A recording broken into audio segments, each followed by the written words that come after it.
bureaucratic corruption, especially in public service and analysis it with a behavioral approach. For that, please attention to this video. Check it out!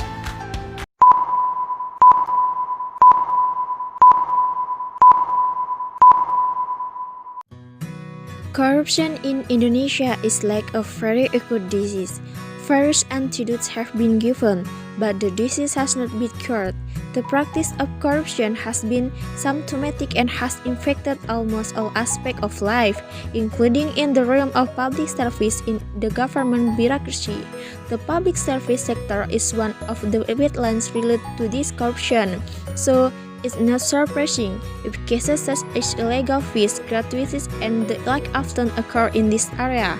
As a result, the bureaucracy is no longer effective and efficient. In the end, the bureaucracy only serves and servant of the rules and the elements will justify any means. Corruption in the context of public service is caused by two main factors, namely external and internal. External factors due to the desire of the community to get service quickly and first phrases as lessons and similar argument. The long and tedious bureaucratic workspan, red tape, causes the community to be impatient and wants a fast and efficient process, while the internal factors are more focused on the phenomenon of long bureaucratic, rank deliberately exploited by the elements in the bureaucracy to gain profits illegal. The bureaucracy is a government organization that functions to implement policy and is generally related to the function of public service. The bureaucracy consists of appointed officials whose main function is to implement policies that have been taken by decision makers. Bureaucracy is an important factor in the success of government programs because it becomes a medium that serves to as the goals of state policy. One of the effective bureaucracy is that it must be free of corruption. Corruption is an act that is deliberately carried out in order to provide benefits for oneself, family, and colleagues which is carried out illegal. The corrupt behavior that is carried out by the community when dealing with bureaucracy can be seen in the first few aspects, giving money beyond the stipulated provisions. Second, giving money or goods to school so that your children can be expert.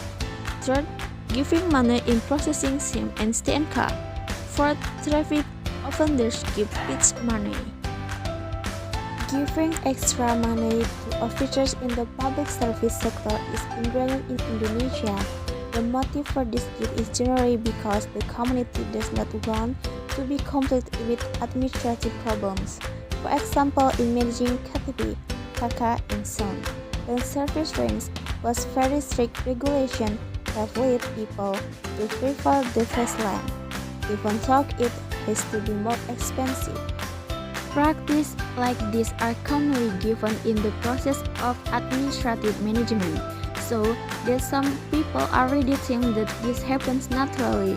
Once again, talking about the motive that is the basis for why people want to give money about the positions. From the data about it can be explained that the average person wants bureaucratic service to run quickly.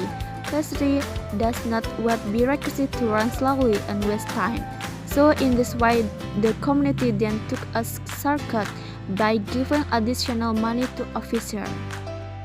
The behavior of bureaucratic corruption is still list of concern among experts and state administration scientists in Indonesia.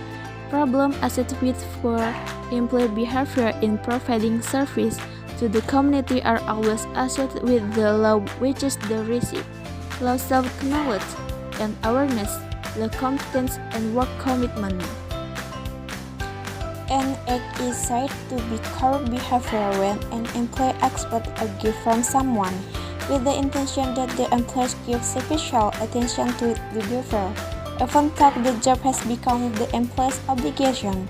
Another phenomenon that can be viewed as corruption in the opinion of political relative, friends or colleagues in government institutions, or nepotism. Behavior is a scientific view of human behavior. The behavior approach does not describe certain philosophical assumptions about humans directly. Everyone is considered to have the same positive and negative traits. Behavior is the result of his life experience in interacting with the environment. Human behavior is viewed from the point of view of whether that behavior is appropriate and accordance with the situation in life or incorrect and wrong. It must be said that both right and wrong behavior are the result of learning, because wrong behavior is the result of learning. Behavior that works can also be urged and replaced with the right behavior through a learning process. In the behavior approach, the goal is to remove maladministration, behavior patterns, and change behavior based on applicable ethics.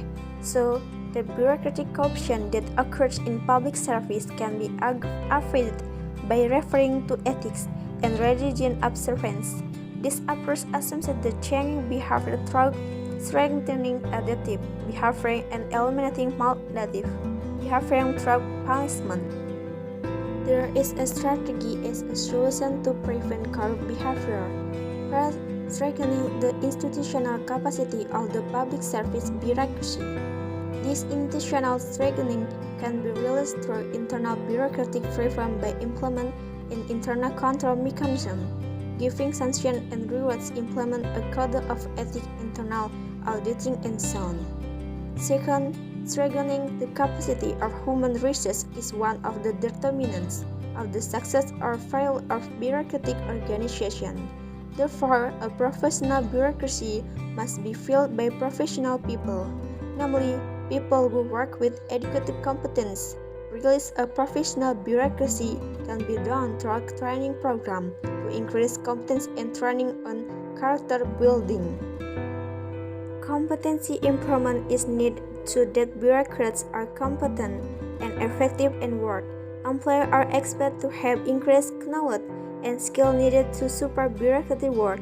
Meanwhile, character education training is an integral part of raising a clean governance bureaucracy. Integrity can be a greater that the bureaucracy can go in the direction it is going.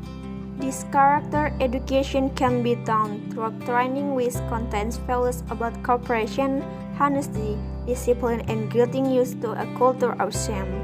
Through professional development programs to increase employee competence and promote character building programs. It is hoped that this can be a solution to minimize the potential for corruption in public service.